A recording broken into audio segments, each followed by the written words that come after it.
안녕하세요, 한상규입니다. 오늘 소개해드릴 차는 폭스바겐 신형 제타입니다. 신형 제타는 7세대 제타의 부분변경 모델이고요. 기존에 비하면 엔진이 바뀐 게 가장 큰 특징이죠. 기존에는 엔진이 4기통 1.4 터보 한 가지였는데 지금은 1.5 터보로 바뀌었고요. 이에 따라서 출력도 높아졌습니다. 국내에는 프리미엄 트림과 프레스티 두 가지로 판매가 되고요. 지금 보시는 시승차는 프레스티지입니다. 가격은 3,810만 원이고요. 제타는 부분 변경이 되면서 외장 이미지가 꽤 많이 달라졌어요. 기존에 비하면 얼굴이 좀 더 중후해진 모습이고요. 특히 그릴 쪽의 가로 라인이 좀 더 강조가 돼서 기존에 비하면 차가 좀 더 넓어 보입니다. 실제로 전폭은 같지만, 그리고 보통 북미형 차들이 외장에 크롬 장식이 좀 많은 편인데 이 차 역시도 그렇고요. 그래서 얼핏 보기에 제타는 차급 이상의 부피감이 있어요. 헤드램프는 풀 LED가 적용이 됐고요. 방향지등이 위치나 그 디자인이 좀 아쉬운 면이 있죠. 위치 같은 경우에는 CN7 초기 모델처럼 헤드램프의 안쪽에 위치해 있잖아요. 그래서 만약에 바깥쪽에 위치해 있으면 지금보다 전폭이 더 넓어 보이지 않았을까 싶습니다. 현재 팔리고 있는 제타는 북미 시장을 겨냥한 모델인데, 그래서 미국에서는 아반떼와 같은 컴팩트급으로 분류가 됩니다. 근데 아반떼와 비교하면 전장은 조금 더 길고요. 반면에 휠 베이스는 오히려 조금 더 짧습니다. 이와 함께 측면 역시도 가로 라인이 좀 강조가 되어 있는데, 특징 중에 하나가 도어 핸들을 지나가는 사이드의 캐릭터 라인이에요. 그러니까 저게 굉장히 좀 굵게 주름이 잡혀 있죠. 요즘에 보면은 뒤가 더 넓어 보이는 디자인이 많은데 이 차는 앞이 좀 더 넓어 보이는 그런 디자인이에요. 다른 말로 하면은 상대적으로 뒤가 조금 더 좁아 보이는데, 이 뒷모습 같은 경우에는 약간 좀 LF 소나타의 느낌도 납니다. 다른 말로 하면은 국내 기준으로 준중형보다는 좀 더 중형에 가까운 그런 이미지죠. 요즘에 유행하는 것처럼 머플러는 완전히 안 보이게 처리를 했고요. 엔진을 나타내는 레터링도 없어요. 타이어는 브리지스톤의 에코피아 EP42 플러스, 사이즈는 205에 55와 17입니다. 그러니까 엔진 출력 대비해서는 타이어의 폭이 좀 좁은 편이죠. 이 타이어의 트레드 웨어는 540이고요. 그러니까 타이어 폭과 함께 연비에 좀 더 초점이 맞춰진 세팅이죠. 예, 실내는 기존과 거의 같습니다. 북미형 폭스바겐의 실내가 좀 올드한데, 또 그런 올드한 디자인에 비해서 이런 내장재 같은 경우에는 꽤 괜찮아요. 이게 북미에서 팔리는 도요타 혼다와 좀 비슷한데, 그러니까 이 차가 실내 디자인이 좀 올드한 거에 비해서 이렇게 대시보드를 이루는, 그러니까 주로 눈에 보이는 이런 데 만져보면 우레탄이 생각보다 굉장히 좀 푹신푹신합니다.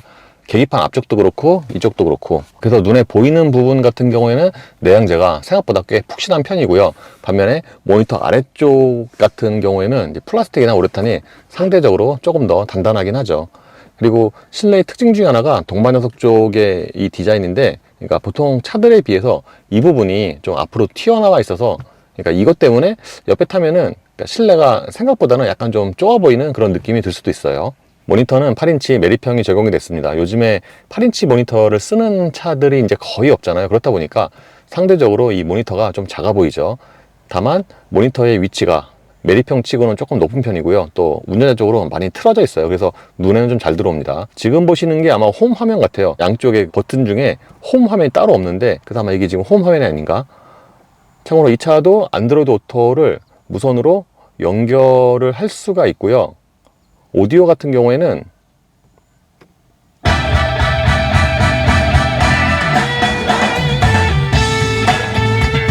이 차의 오디오 사양에 비해서는 음질이 괜찮은 편이에요. 그래서 안드로이드 오토 화면에서 다시 폭스바겐으로 가려면은, 그래서 이제 폭스바겐 누르면은 그러니까 순정으로 넘어가는 거죠. 양쪽에 보시면은 주로 사용하는 메뉴를 꺼내놨는데, 라디오, 미디어, 폰, 보이스, 음성인식 같은 경우에는 그러니까 현대차에 비하면 약간 좀 한 세대 전에, 예를 들어서 음성인식을 누르고 이렇게 라디오, 미디어, 내비게이션을 먼저 선택을 해야 되는 거죠. 그리고 여기에 내비가 있고요. 내비 같은 경우는 장단점이 있는데, 장점 중에 하나는 요즘에 수입차들 보면은 T맵을 많이 사용을 하잖아요. 그러면은 목적지를 찍지 않으면은 구간단속에서 평균 속도가 표시가 안 되는데, 이 차는 목적지 안 찍어도 구간단속에서 항상 평균 속도가 표시가 됩니다. 그리고 밑에 있는 앱을 누르면은 안드로이드 오토로 넘어가고요. 이제 칼을 누르면은 지금 보시는 게 트릭 컴퓨터 화면이고, 그리고 밑에 보시면 설정이 있는데, 설정을 누르면은 이렇게 이제 페이지가 넘어가면서 설정 화면으로 되죠. 이 차가 아까 말씀을 드린 것처럼 실내 디자인이나 또는 안에 있는 폰트들의 디자인이 좀 올드한데, 또 그런 것에 비해서 주요 기능 또는 편의 장비는 다 있어요. 지금 보시는 게 라이트고요. 그리고 아래쪽에 보시면 앰비언트 라이트가 있는데, 앰비언트 라이트의 색상은 총 10가지고 이게 수동과 자동이 있습니다. 적용 범위도 대시보드와 도어 트리, 그리고 요 발찌까지 다 적용이 돼요. 아래쪽에 메뉴를 누르면은 추가적인 메뉴 설정 화면이 나오는데 아까 말씀드린 그런 주요 메뉴가 나오고 차량이 아까 그 메뉴고요. 그리고 여기는 공조 화면이고요. 사실 공조 장치는 아래쪽에 물리 버튼으로 있는데 그러니까 여기에서도 설정을 할 수가 있죠. 그리고 설정으로 들어가면은 여기서 이제 추가적인 메뉴가 나오고요. 그리고 보조 시스템으로 들어가면은 ADS와 관련된 화면이 나오는데 그러니까 이 차의 실내에서 가장 좀 최신 디자인 같은 그런 느낌이죠. 그리고 여기서 설정을 누르면은 이렇게 ADS와 관련된 메뉴 화면이 나옵니다. 지금은 후방 카메라 화면이고요. 어라운드 뷰 같은 기능은 없는데 이 왼쪽에 보시면은 한쪽에 이렇게 그래픽으로 표시가 되잖아요. 그래서 이걸로 어느 정도는 대략 좀 앞뒤 거리를 짐작하는데 도움이 될 수가 있어요. 이렇게 전체 화면으로 그래픽을 표시를 할 수도 있고요. 좀 전에 말씀을 드린 것처럼 공조장치는 물리 버튼이고 전형적인 폭스바겐의 디자인입니다. 이렇게 온도 조절과 바람 세기는 다이얼로 조절하고요. 요거 같은 경우가 좀 예전에 쓰던 그런 다이얼 느낌과 소리까지 거의 같아요. 그리고 이 차가 보기에는 없을 것 같은데 통풍 시트도 적용이 되어 있고요. 공조장치 아래쪽에는 수납 공간을 겸하는 무선 충전 패드가 있고요. 그러니까 이 무선 충전 패드가 뭔가 충전을 하면서도 핸드폰이 좀 잘 보이는 그런 위치고, 여기에도 USB 단자 C타입이 2개가 있습니다. 기어 레버는 전통적인 레버 타입이고요.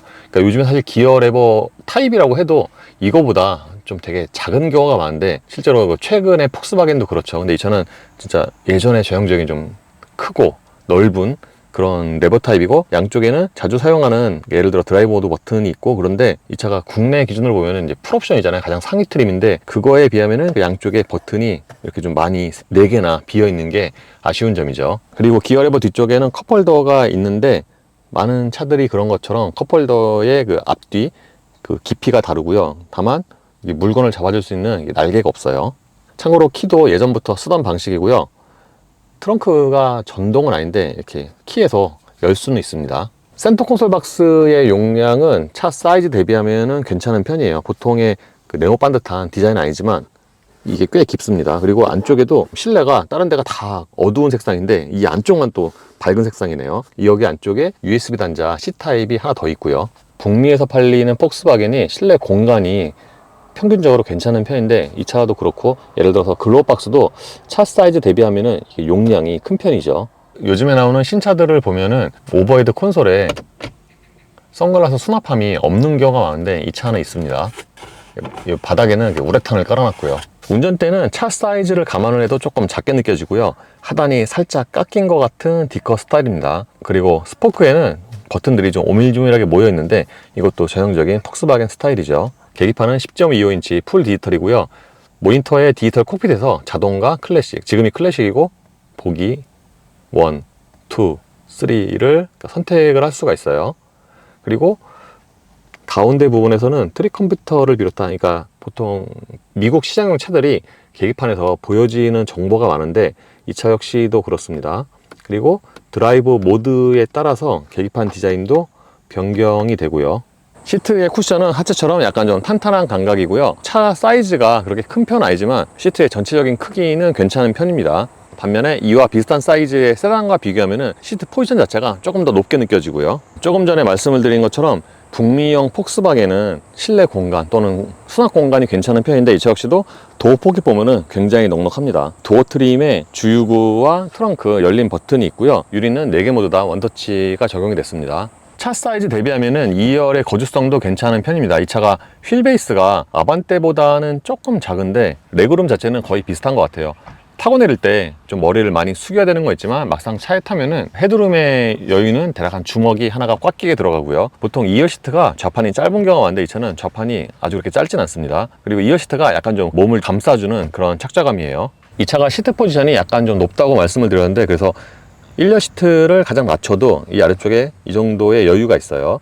반면에 이 차가 앞바퀴 굴림이잖아요. 근데 가운데 부분이 굉장히 좀 많이 올라와 있어서 2열의 좌우 공간감에는 좀 손해를 보고 특히 이런 센터 콘솔 뒤편 같은 경우도 되게 많이 튀어 올라 있죠. 그래서 이 차는 사실상 2열이 2인승이 아닌가 생각이 됩니다. 그리고 간혹 가다가 1열 시트 백포켓이 운전석이 없는 경우가 있는데 이 차는 이쪽에는 없고요, 오른쪽에는 있고요. 그리고 2열 승객을 위해서는 이렇게 열선이 마련이 되어 있는데 송풍구는 없습니다. 2열 승객을 위한 컵홀더는 암레스트에 있고요, 1열처럼 2열의 암레스트 컵홀더에도 물건을 잡아줄 수 있는 날개는 없어요. 썬루프는 일반적인 타입보다 좀 큰 사이즈가 들어갔고요, 이 커버 같은 경우에는 이게 직물인데 따로 이렇게 여기 걸리고 그러는 게 없어요. 그냥 이렇게 열면 됩니다.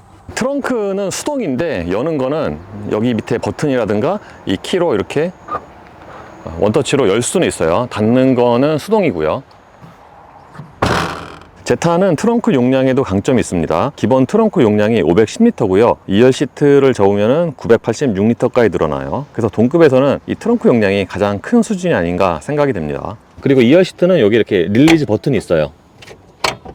그래서 이렇게 2열 시트까지 접으면은 해치백만큼은 아니지만 이 공간을 좀 더 효율적으로 사용을 할 수가 있겠죠. 예, 정차 시 실내로 들어오는 엔진 소음은 4기통 엔진의 평균적인 수준이에요. 이 정차 시의 소음은 4기통 엔진의 평균적인 수준인데 그 음색 자체는 약간 좀 탁한 그런 느낌이 있고요. 그리고 공조장치가 꺼진 상태에서는 이 진동은 그 운전대로 좀 가늘게 있습니다. 그리고 에어컨을 키면은 이게 이제 좀 더 늘어나고요. 그러니까 에어컨 키면은 그 시트 쪽으로 좀 가늘게 진동이 조금 더 있어요.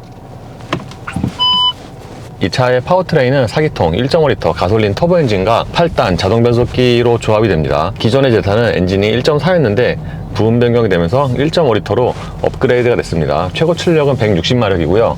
출력도 10마력이 더 늘어났죠.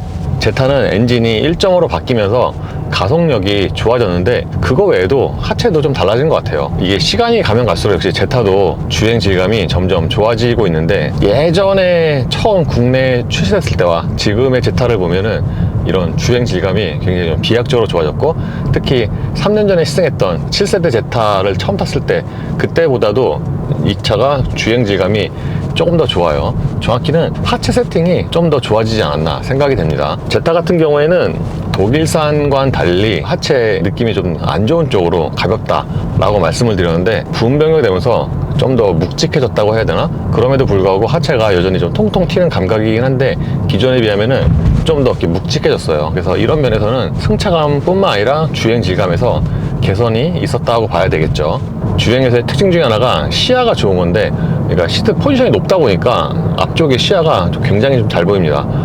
보통 크로스오버나 SUV 탈 때 좀 낮은 차들 같은 경우에는 세단과 약간 비슷해요 라고 보통 표현을 하긴 하는데, 이 차 같은 경우에는 세단임에도 불구하고 약간 좀 크로스오버 정도의 그런 시트 포지션이 아닌가, 시트를 가장 낮게 해도. 그래서 앞쪽에 시야가 꽤 잘 보입니다. 그래서 약간 좀 키가 작으신 분들에게는 좀 선호할 수 있는 그런 포지션이고요. 반면에 보통 미국 차들이 그렇듯이 이쪽에 사이드 미러는 평면이에요. 그래서 사각지대가 좀 커요. 테슬라만큼은 아니지만 이쪽에 사각지대가 좀 큰 편이죠. 그리고 뒷유리가 좀 누워있긴 하지만 후방 시야도 좀 괜찮은 편이고요. 헤드레스트가 뒷유리를 그렇게 많이 가리진 않네요. 보통 미국 차 또는 미국 시장용 차들은 회전 반경이 큰 경우가 많은데 이 차는 아무래도 차체 사이즈가 이제 컴팩트급이잖아요. 그렇다 보니까 그냥 회전 반경이 일반적이고, 또는 이 급의 비슷한 사이즈의 차들과 비교해도 오히려 약간 좀 더 짧은 편이 아닌가. 정지 상태에서 운전대를 돌려보면은 앞바퀴가 많이 돌아가는 그런 느낌이에요. 유럽형 폭스바겐은 듀얼 클러치를 좀 많이 사용하고, 반면에 미국형 폭스바겐은 자동 변속기를 좀 더 많이 사용하는 경향이 있는데, 아무래도 자동 변속기가 그런 주행 질감 또는 승차감 면에서 듀얼 클러치보다 좀 더 유리하긴 하죠. 그래서 이 차도 전반적으로 자동 변속기가 작동 질감이 매끄러운데, 이 차 같은 경우에는 저속에서 움직일 때 자주 좀 약간 울컥거리는 그런 느낌이 있긴 해요. 근데 속도가 좀 높아지면은 그 작동이 굉장히 매끄럽고요. 기본 드라이브 모드는 노멀이고요. 노멀 모드가 말 그대로 가장 노멀한데, 사실 이 차가 반응이 빨라서 드라이브 모드를 그냥 에코로 해도 좀 되게 답답하거나 뭐 그런 느낌 별로 없어요. 보통 내연기관의 에코 모드는 초반에 반응이 되게 더디게 세팅이 되잖아요. 근데 이 차는 기본적으로 엔진의 반응이 좀 빠르거든요. 그래서 사실은 그냥 에코 모드로 달려도 그렇게 답답한 느낌이 거의 없습니다. 사실 부분 변경된 제타는 엔진만 제외하면은 바뀐 부분이 그렇게 많진 않거든요. 그러니까 변화의 폭이 적어요. 근데 또 잘 보면은 뭔가 승차감 쪽에서 좀 개선이 있어서, 그래서 기존에 비하면은 가장 크게 달라진 부분이 가속력 그리고 승차감이 아닌가 싶습니다. 초반에 말씀드린 것처럼 승차감은 기존에 비해서 좀 더 묵직해졌는데 좋은 쪽으로 묵직해졌다는 표현이기 때문에 데일리로 타고 다니는 그런 승차감 면에서는 한결 좋아졌어요. 그리고 처음에는 정차 시에 엔진 소리가 약간 좀 탁하다고 말씀을 드렸는데, 이 차는 오히려 자주 사용하는 회전수 있잖아요. 그럴 때는 오히려 엔진 소리가 그렇게 크지가 않습니다. 보통 1000과 2000rpm 저속에서 주행할 때 엔진 소리가 가장 크게 들리는데, 이 차는 또 그렇진 않아요. 전체적인 방음은 그냥 무난한 수준이에요. 그러니까 보통 이 정도의 컴팩트급에서 방음이 좋은 차를 기대하기는 힘들잖아요. 그래서 이 차도 그냥 방음이 평균적인 수준입니다. 지금처럼 콘크리트 노면을 달릴 때 90으로 밑에서 올라오는 타이어 소음이 어느 정도는 좀 여과 없이 들어오고요. 딱히 방음이 나쁘다기보다는 이 사이즈의 이런 세단에서는 거의 비슷한 수준의 방음이죠. 반면에 처음에 말씀드린 것처럼 엔진의 반응이라든가 주행 질감 이런 거는 꽤 좋은 편이고요. 드라이브 모드를 에코에서 노멀로 바꾸면은, 그러니까 보통의 노멀에서 스포츠로 바꾸는 약간 좀 그런 느낌인데, 그 정도로 이 차가 저회전에서의 그런 반응이 좋습니다. 많이 안 밟아도 속도가 좀 잘 붙는 그런 스타일이라고 할 것 같아요. 그래서 1열 승차감 같은 경우에는 기존에 비해서 여러 가지로 좋아졌다고 생각이 되고요. 이와 함께 2열 승차감도 1열만큼은 좀 못하지만 그냥 그럭저럭 괜찮은 편입니다. 사실 북미에서 팔리는 이 사이즈의 폭스바겐 또는 다른 차도 그렇고 거의 1열 위주의 그런 패키징인데, 그렇다 보니까 2열에는 그렇게 신경을 많이 안 쓰죠. 그럼에도 불구하고 2열의 승차감도, 그러니까 1열보다는 댐핑이 조금 단단하긴 하지만 그럭저럭은 타고 다닐 만한 승차감이라고 생각이 되고, 방음도 물론 조금 떨어지긴 하죠. 근데 이 차가 또 가속을 할 때 보면은 엔진 소리가 거칠다거나 음색이 나쁘다거나 그러진 않아요. 오히려 약간 좀 더 그 베이스톤으로 좀 되게 낮게 깔리면서 듣기가 좋은 음색이라고 해야 될 것 같아요.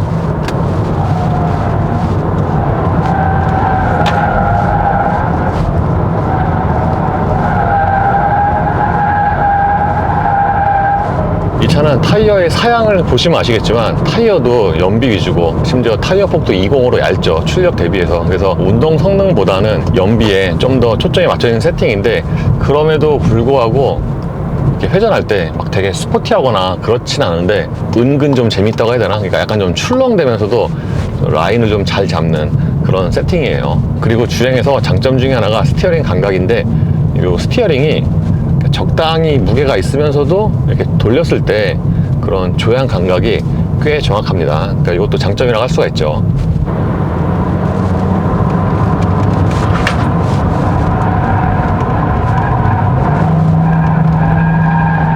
방금 같은 오르막 보면은 이 차가 되게 속도가 많이 나오는 거 아닌데 밸런스가 좀 되게 좋은 것 같아요. 오르막 코너에서는 좀 되게 안정되게 돌아나갑니다.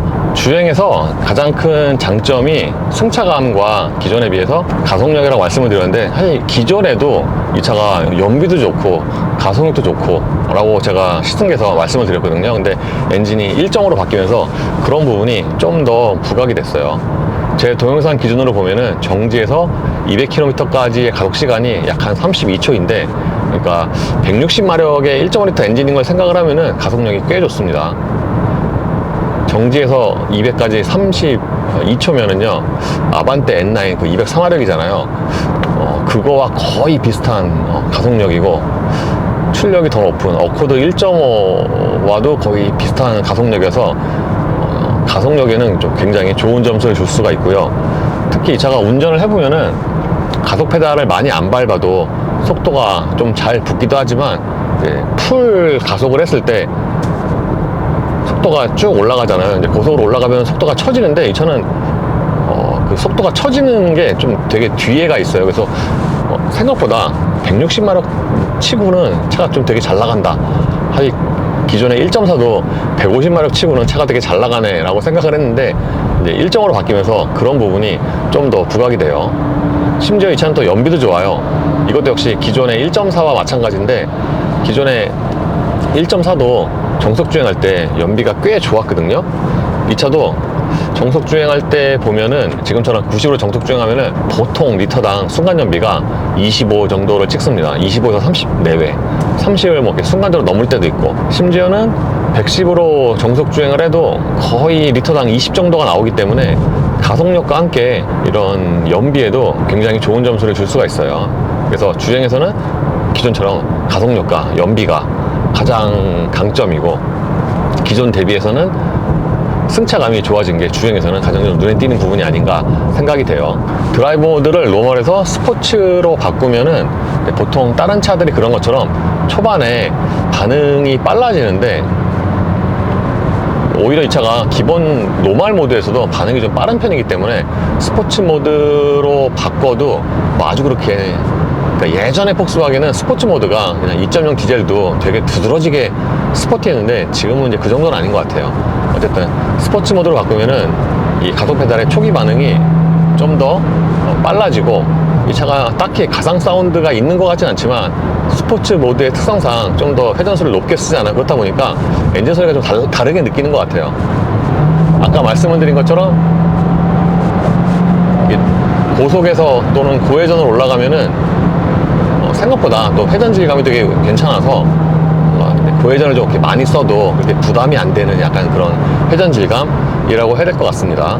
그리고 정차 시의 그런 떨림을 보면은 이 차는 회전수를 많이 쓰면은 뭔가 떨림이 좀 되게 많이 늘어날 것 같은데, 의외로 풀악셀 했을 때 또는 회전수를 가장 많이 사용했을 때도 진동 증가가 늘어나긴 하지만 크게 달라지진 않아요.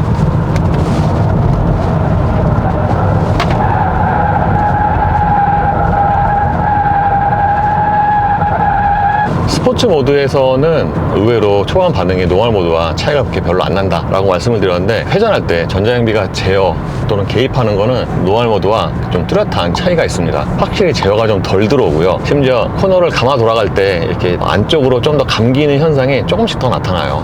주행에서 장점 중에 하나가 고속 안정성인데, 이것도 기존에 비하면 좋아진 것 같은데, 사실 이거는 제가 공교롭게도 제타는 꼭 저 윈터 타이어 끼는 시절에만 시승을 해서 이건 좀 정확히 맞비교 했는데, 윈터 타이어 끼면은 고속 안정성도 좀 떨어지거든요.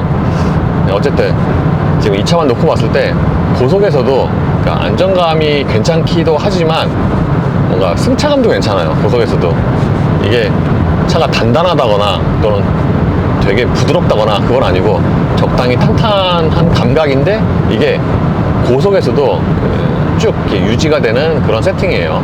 예, 폭스바겐 제타를 오랜만에 시승을 해봤습니다. 제타는 부분 변경이 되면서 엔진이 1.5L로 업그레이드가 되고 하체 세팅도 새로 하면서 승차감이 좋아진 게 장점인데, 그러니까 눈으로 보이는 변화는 그렇게 크지 않지만 안 보이는 쪽에서 좀 변화가 있었어요.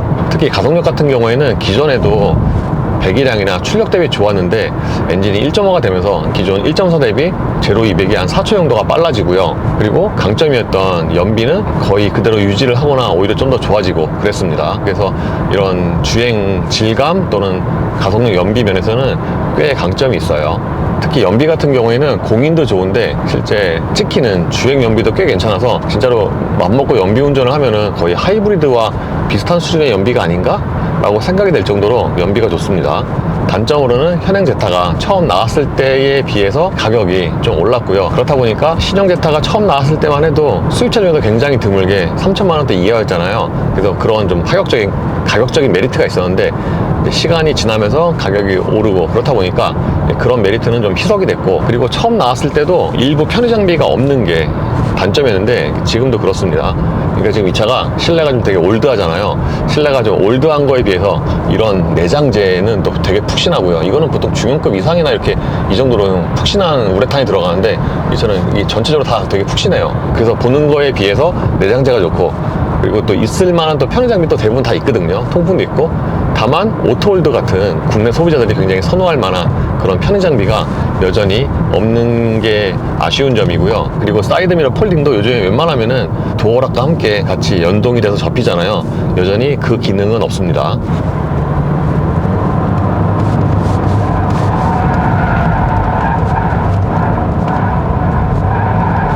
그러니까 이 차 같은 경우는 ESC가 굉장히 좀 적절하게 제어를 하기 때문에 코너에서 좀 이렇게 풀악셀을 해도 크게 좀 부담이 안 되는 그런 세팅이라고 하겠습니다. 어쨌든 제타는 가격이 좀 오르긴 했지만 기존에 비하면은 승차감이라든가 그런 면에서 개선이 있었고요.